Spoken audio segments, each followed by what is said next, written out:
Welcome back to the beautiful world of science. विज्ञानाच्या या सुंदर विश्वात परत एकदा आपलं सहर्ष स्वागत आहे. तर मित्रांनो, कालच्या लेक्चरमध्ये आपण केपलर्स लॉज काय आहेत, प्लॅनेटरी मोशन्सच्या संदर्भात त्याचं इंट्रोडक्शन पाहिलं आहे. ग्रॅव्हिटेशनचा हा पार्ट 2 समजा किंवा सेकंड कन्सेप्ट समजा, कारण फर्स्ट कन्सेप्ट आहे आपला सर्क्युलर मोशन म्हणजे काय आणि सेंट्रिपिटल फोर्स म्हणजे काय आणि त्याचबरोबर ग्रॅव्हिटेशन म्हणजे काय, ह्या टर्म्स आपण पाहिलेले आहेत. आता जातो आपण केपलर्स लॉजकडे. तर केपलर्स लॉज जे आहेत ते प्लॅनेटरी मोशनच्या संदर्भात आहेत आणि त्यासाठी ही डायग्राम खूप महत्त्वाची आहे. ज्या डायग्राममध्ये काय दाखवलेलं आहे, सेंटरला कोण दाखवलेला आहे, सन, आणि त्याच्या भोवताली इलेप्टिकल मोशनमध्ये हे सर्व प्लॅनेट फिरणार आहे. तर एक प्लॅनेट आपल्याला दाखवलं की एका प्लॅनेटचं मोशन दाखवलं कशा पद्धतीने तो सनच्या भोवताली इलेप्टिकल मोशनमध्ये फिरतोय. तर पहिला लॉ काय होता मित्रांनो, what is first law of Kepler? वाचा.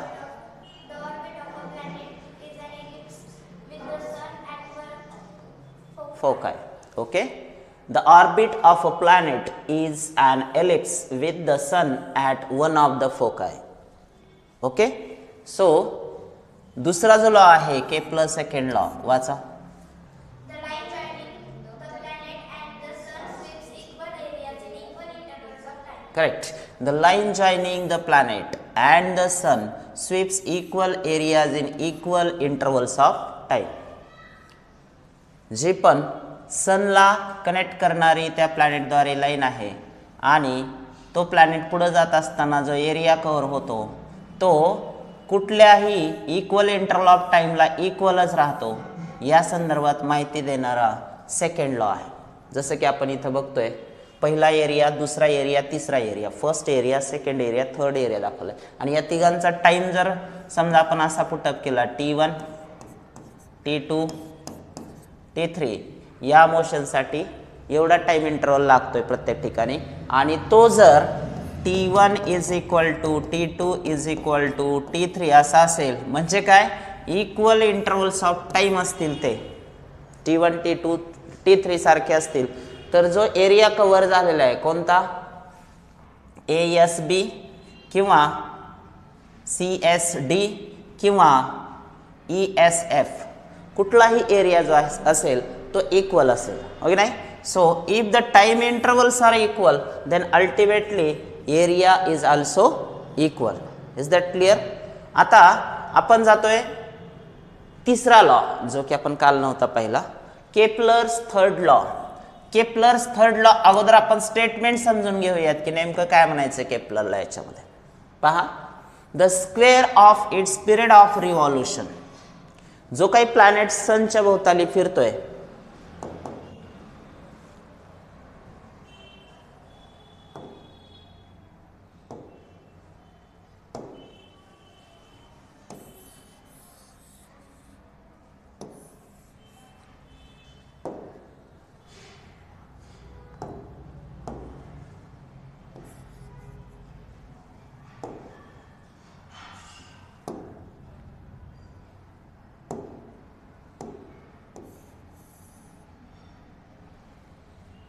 ओके.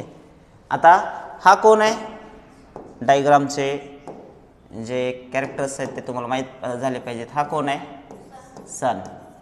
हा कोण आहे, प्लॅनेट. आणि हे मोशन कोणाचं आहे, प्लॅनेटचं आहे. ओके नाही, around the sun. In what manner, in elliptical manner. Yes or no? Now whatever may be the period of, आपण आता केपलर्स थर्ड लॉ मध्ये आहोत. This is our Kepler's third law. थोडंसं समजून घ्या. आता कालच्या 2 लॉ पेक्षा याच्यामध्ये तुम्हाला समजून घेण्यासारख्या गोष्टी जास्त आहेत. केपलर्स थर्ड लॉ काय सांगतो मित्रांनो, तर the square of its period of revolution around the sun is directly proportional to the cube of the mean distance of a planet from the sun. So जर r हे काय असेल, average, हे पहा, if r is the average distance of the planet from the sun, हे r आहे. Okay, किंवा तेच आपण इथं आपल्यासाठी पण चेक करू शकतो. हे काय असेल? r असेल, average distance of planet from the sun. Then and t is its period of revolution. जर t हा त्याचा काय असेल? Period of revolution. Period of revolution म्हणजे एक राऊंड पूर्ण करण्यासाठी प्लॅनेटला t एवढा टाइम पिरियड लागतो. हे तर क्लिअर झालं. आता जातोय आपण की नेमकं रिलेशनशिप काय. Thus, if r is the average distance of the planet from the sun and t is its period of revolution, then t square is, पहा हे काय पाहिजे होतं इथं?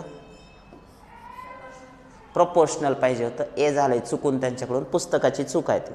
So T square is directly proportional to R cube, कारण इथं direct दिलेलं आहे.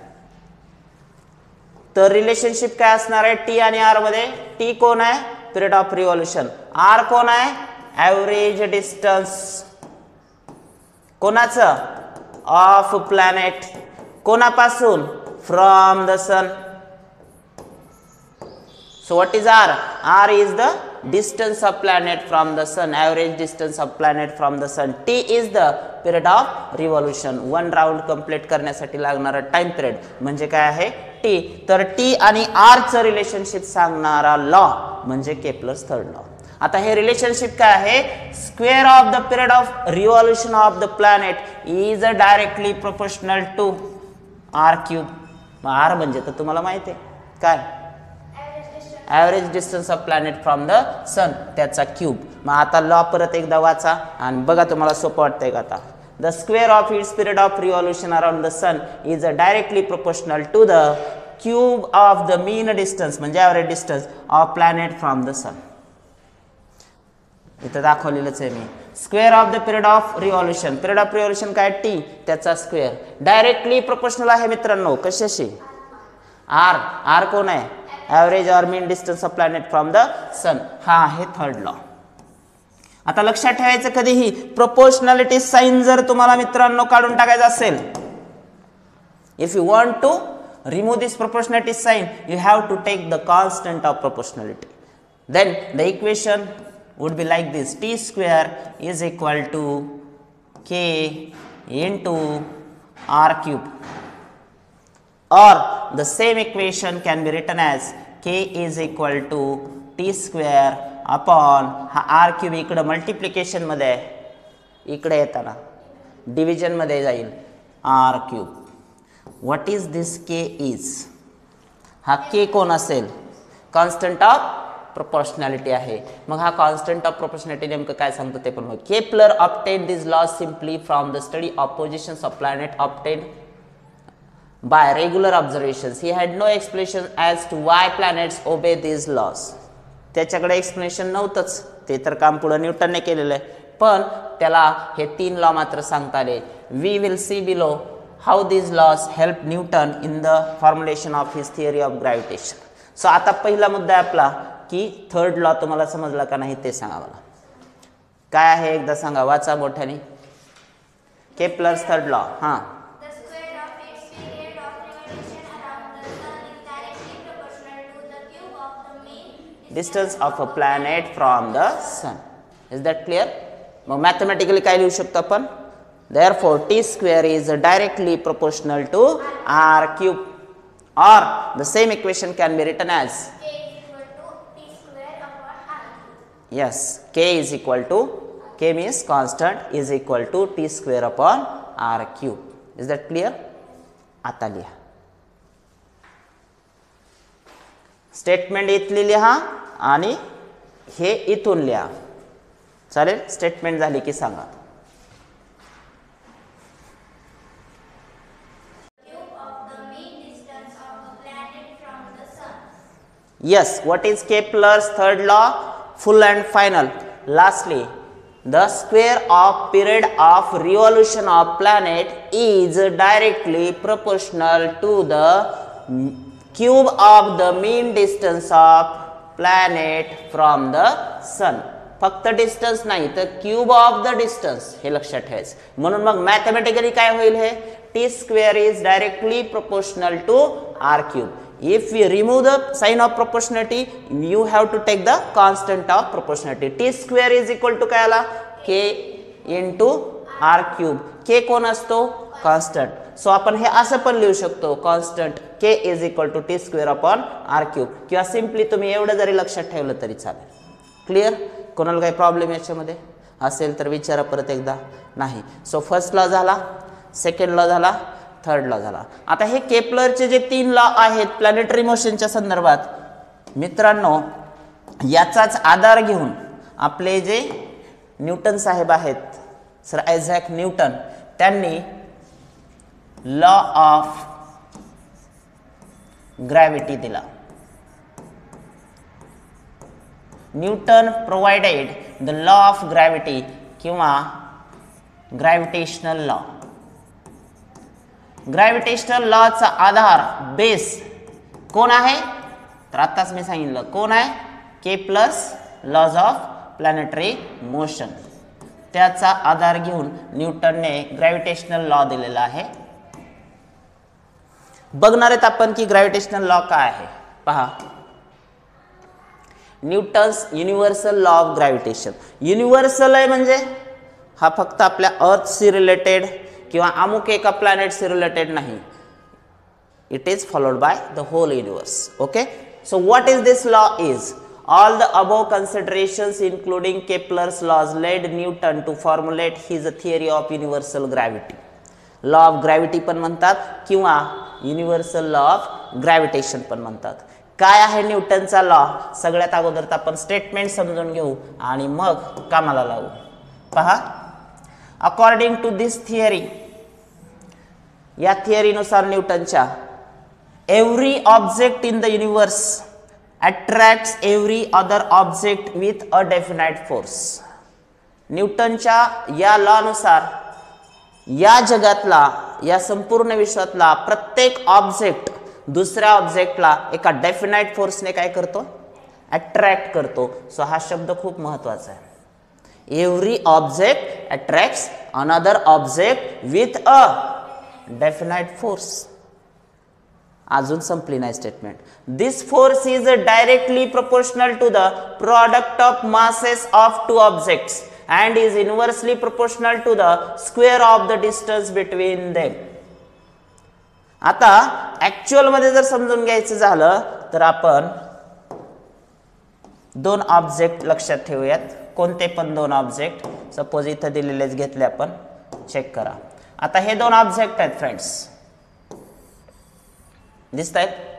पहिल्या ऑब्जेक्टचं मास m1, दुसऱ्या ऑब्जेक्टचं मास m2.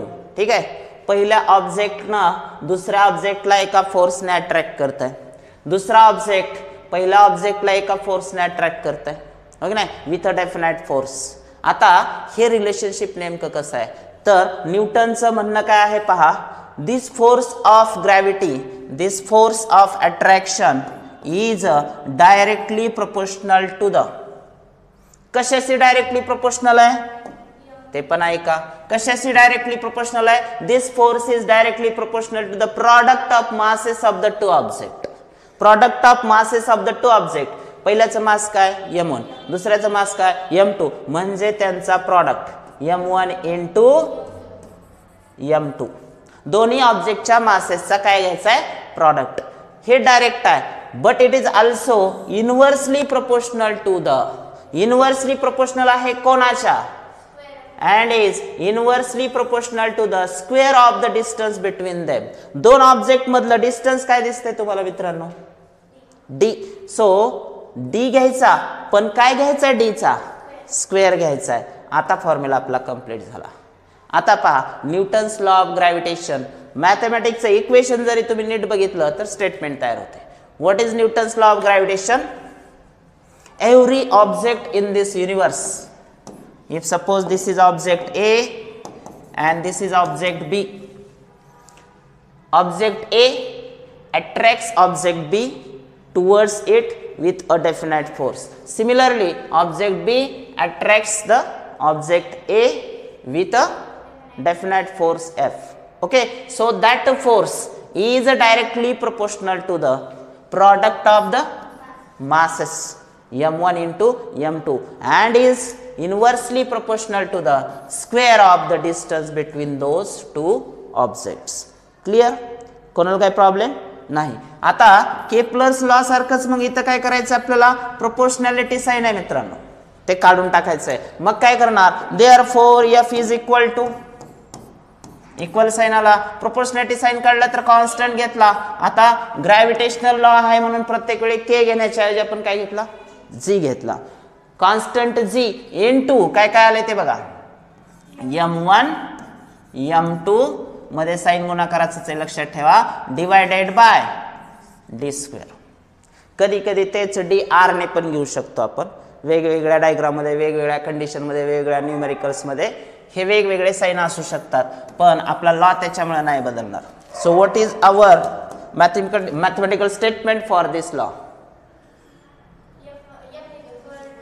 g m1 m2 upon d square. Clear? आणि थेरॉटिकली सांगायचं झालं तर काय सांगता येईल, every object in this universe attracts other object with a definite force which is directly proportional to the product of the masses of the two objects and inversely proportional to the square of the distance between them. Clear? काय अडचण नाही? नक्की लिहू शकतोय आपण. चलो statement लिखेंगे. पहिले सगळ्यात अगोदर तर डायग्राम काढा, ही काढा, draw the diagram first of all. Then we are going to write the statement for this law. Do it fast.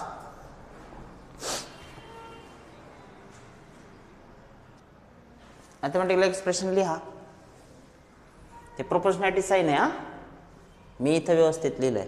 f is directly proportional to the m1 m2 by d square, product of masses and inversely proportional to the square of distance between them. जर proportionality sign काढला तर g m1 m2 upon d square असं पण लिहिता येईल.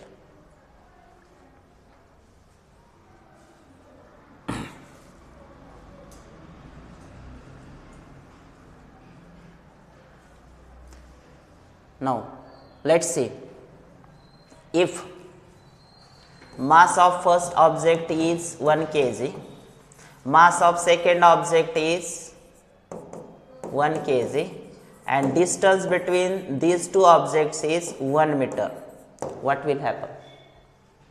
काय होऊ शकतं या लॉ मध्ये आता, therefore force is equal to किती येईल बघा, m1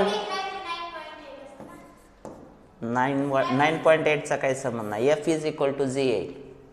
का बरं f is equal to g येईल सांगा, m1 ची व्हॅल्यू किती घेणार 1, m2 ची व्हॅल्यू किती घेणार 1, 1 into 1 डिवायडेड बाय डिस्टन्स सुद्धा किती आहे 1, 1 चा स्क्वेअर सुद्धा किती असतो 1.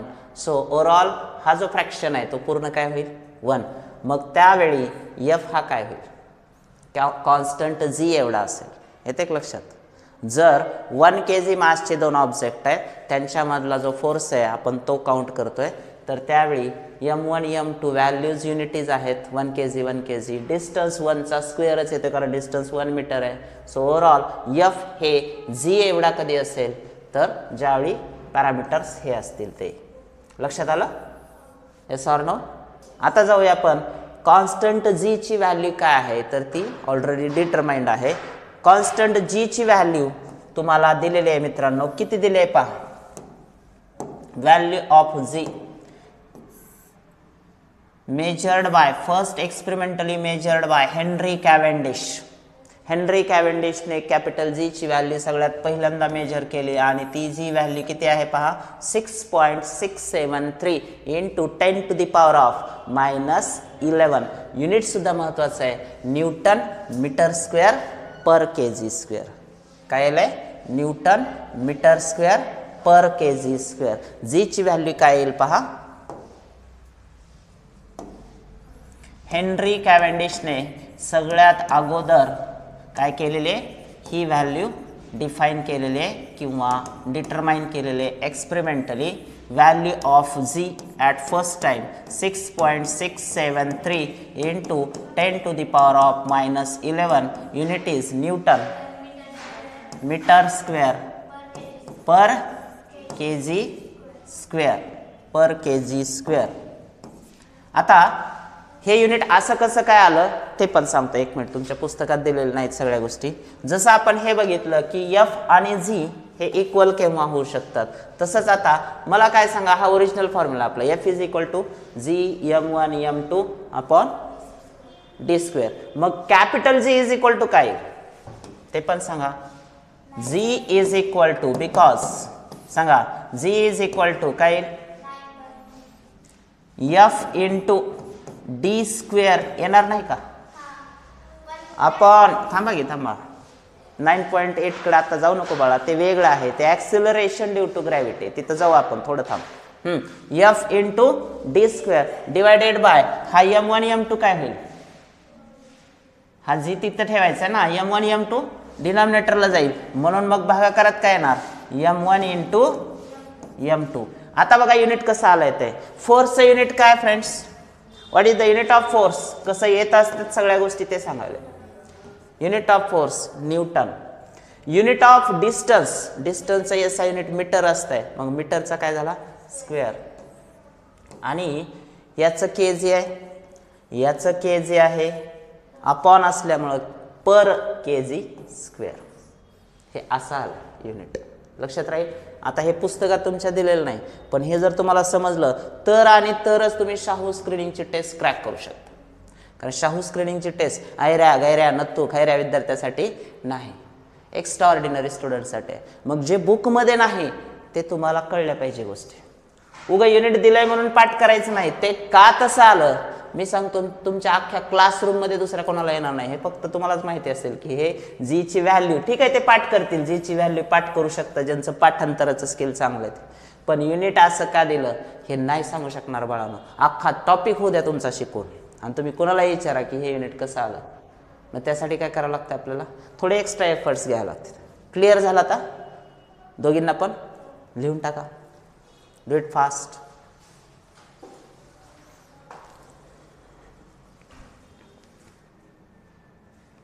फॉर्म्युला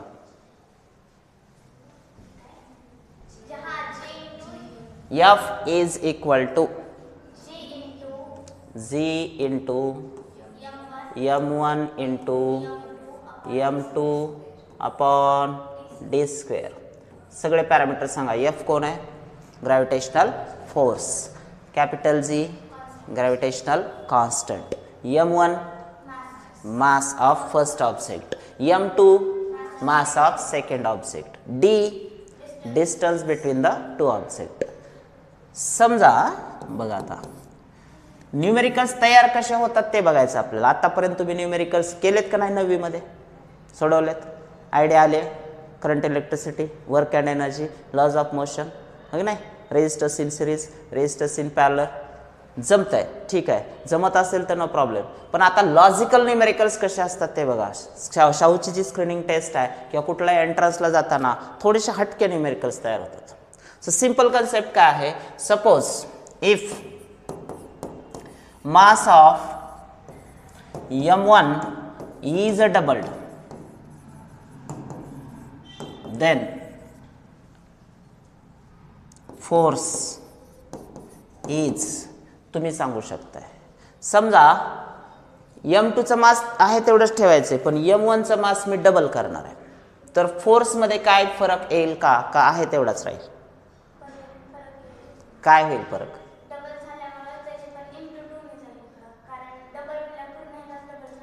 F वर काय परिणाम होईल सांग.